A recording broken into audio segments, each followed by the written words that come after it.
I've replayed that moment in my mind 1,000 times each time, wondering if maybe, just maybe, I should have seen it coming. But betrayal doesn't always arrive with flashing signs. Sometimes, it hides behind the ones you love the most, waiting for the perfect moment to strike.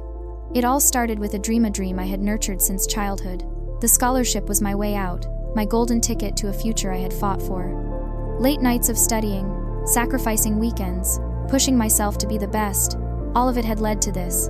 And when the acceptance letter arrived, I felt like the world had finally acknowledged my hard work. But then she took it. My sister. The one person I thought would be happy for me. It happened so fast. I barely had time to understand how. A signature forged, a lie whispered in just the right ears. And suddenly, the scholarship meant for me had her name on it instead. I remember standing in the living room, the letter crumpled in my shaking hands, as my mother's voice echoed with forced reason. It's just one opportunity. You'll have others. Your sister needed this more than you do. Needed it? Needed it? I had spent years preparing for this moment, while she had never even cared. She had always been the carefree one, skating by on charm and good luck. And now, when it mattered most, she had stolen what I had earned. The weight of betrayal pressed against my chest, but the worst part? The way she stood there, her face blank, as if it meant nothing. No guilt, no regret, just entitlement. That was the moment something inside me broke.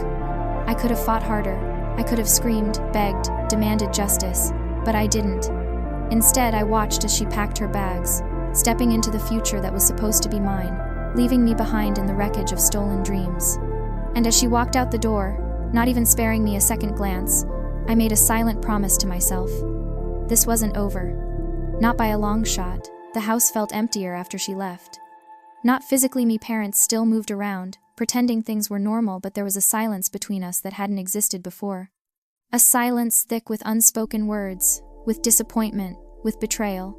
At first, I tried to bury it. What else could I do? The scholarship was gone. My dreams had been signed away in someone else's name. I told myself to move on, to find another way. But the anger never faded. It was there in the quiet moments when I saw my textbooks piled on my desk, untouched. When I overheard my mother on the phone, proudly telling relatives how my sister had earned her spot at one of the best universities. When I sat at the dinner table, listening to my father say, "This is for the best. You'll understand one day." But I didn't understand. And then, the calls started. At first, they were infrequent quick check-ins from my sister, as if she was obligated to act like she cared. "Hey, how's everything at home?" she'd ask, her voice too light, too rehearsed. I barely responded, just enough to keep the conversation from feeling like dead air. But then, something changed. The calls became more frequent, short, nervous. Her voice wasn't light anymore. And one night, out of nowhere, she finally said it. "I think I made a mistake." I sat up, my fingers tightening around my phone. "What do you mean?" I asked, keeping my voice calm even though my heart was racing. There was a pause, a deep inhale, like she was forcing herself to admit something she never thought she'd have to say. "I'm failing." The word hung between us, heavier than anything I could have imagined. Failing? The golden opportunity she stole? The scholarship she had taken from me? And she was failing? A slow, bitter realization crept into my mind. She had never been ready for this. She had never fought for this. She had never deserved this. "You don't understand," she continued, her voice cracking now. "It's harder than I thought. The workload, the professors. I don't belong here." I almost laughed, but there was nothing funny about this. This was exactly what I had known would happen. This was why it had always been my dream, not hers. But before I could say anything, she dropped another bombshell. "I need your help." I stared at my phone, her words still hanging in the air. "I need your help." Help? After everything? After she stole my scholarship, my future, my dreams know she needed me? I let the silence stretch between us, long enough for her to realize that I wasn't going to jump in and save her, not this time. "Please," she said again, her voice smaller now. "Why should I?" My voice was calm, controlled, but underneath it, the anger simmered. "You got everything you wanted, didn't you?" She let out a shaky breath. "I thought I could handle it. I really did. But it's different from what I expected.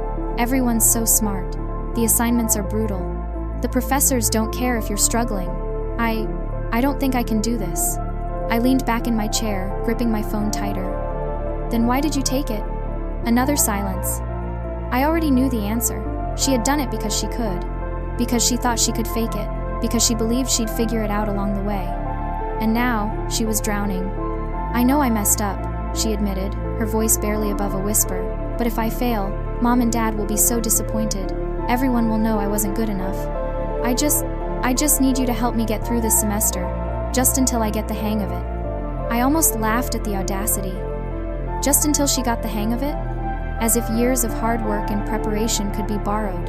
As if she could use me as a crutch to drag herself through something she was never meant for. You want me to do your work for you? I asked, my tone sharp now. No, not all of it, she rushed to say. Just the things I'm really struggling with. Some of the essays, the study notes. I'll learn, I swear. I just need a little help. I closed my eyes, inhaling deeply. This was the price of betrayal.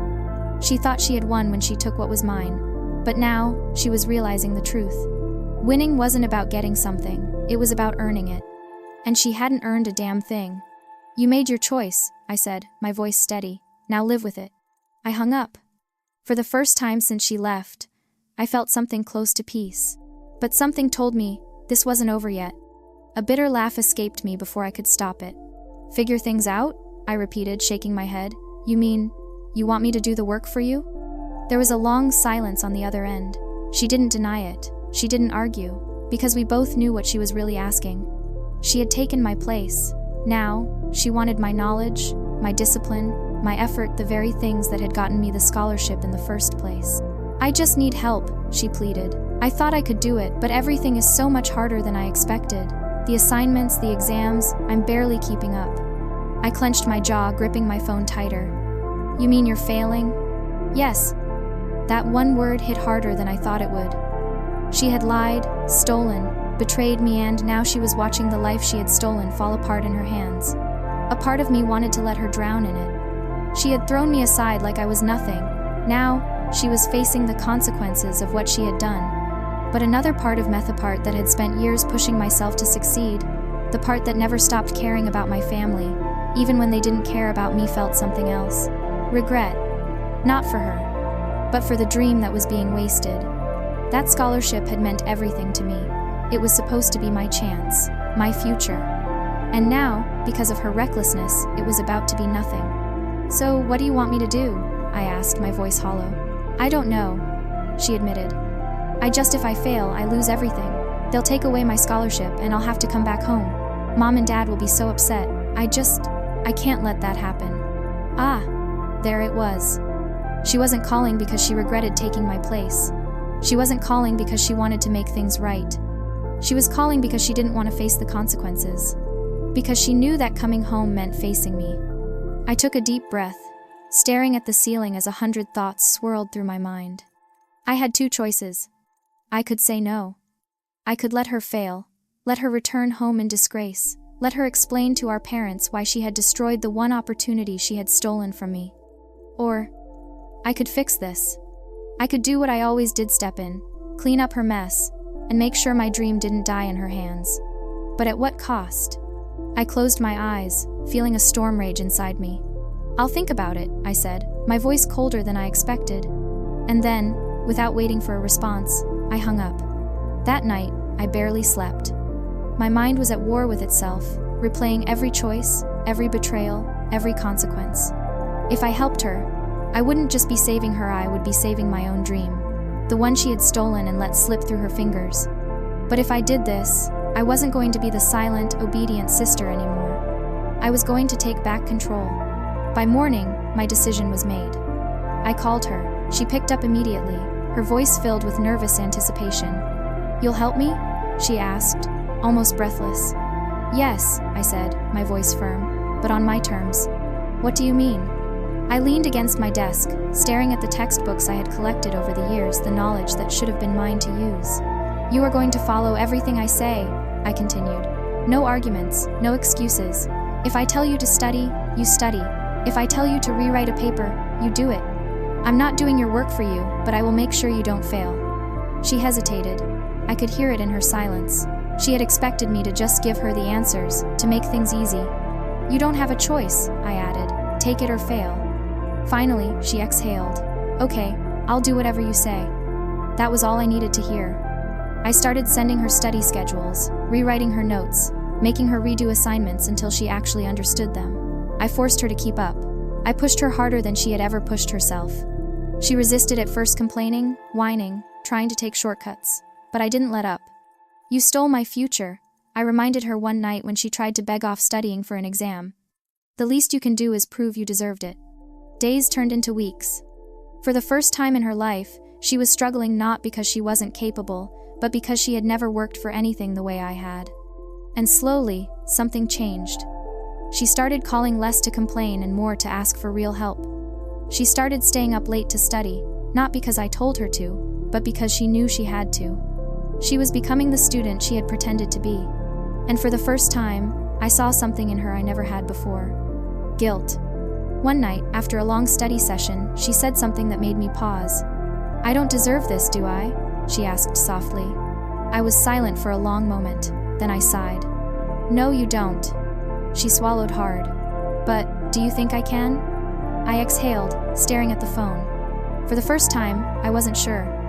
Weeks passed, and something unexpected happened. I started to see a different side of my sister.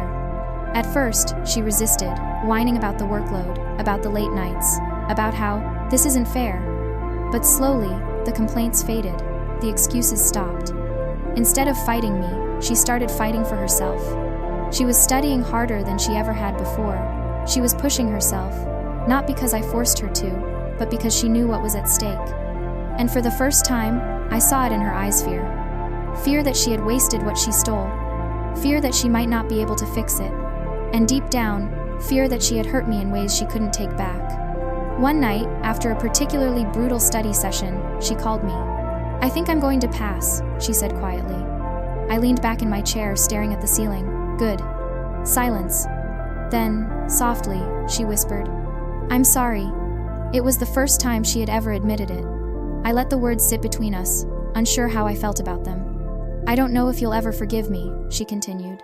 "I don't think I deserve it, but if I can prove that I deserve this chance, maybe I can make it up to you." I closed my eyes. Maybe. But some things can't be undone. The final exam came, and for the first time, she didn't call me for help.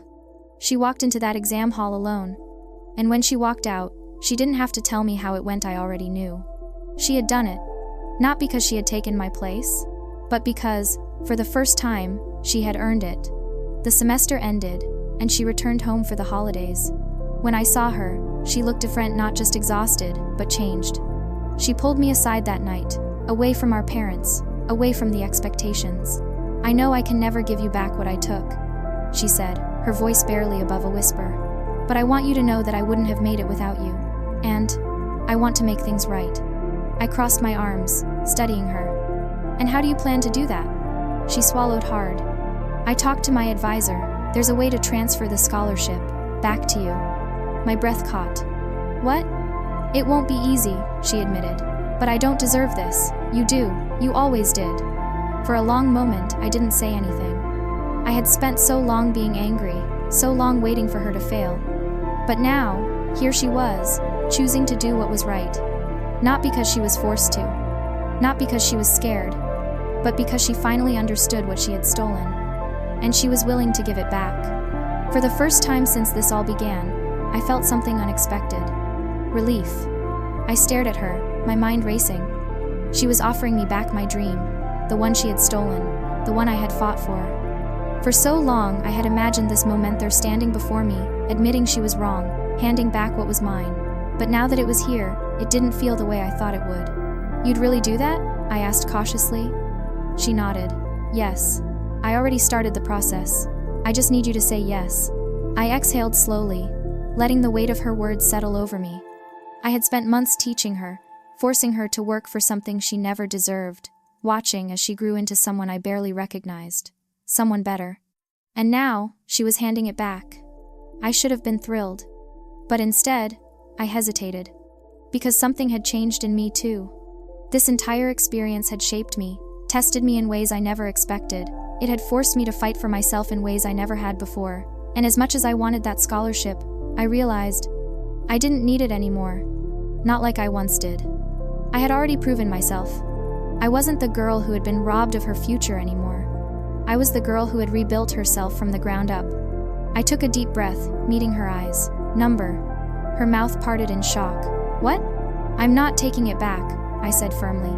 That was my dream, but that's not my only way forward anymore. She blinked, trying to process my words. But I don't deserve it.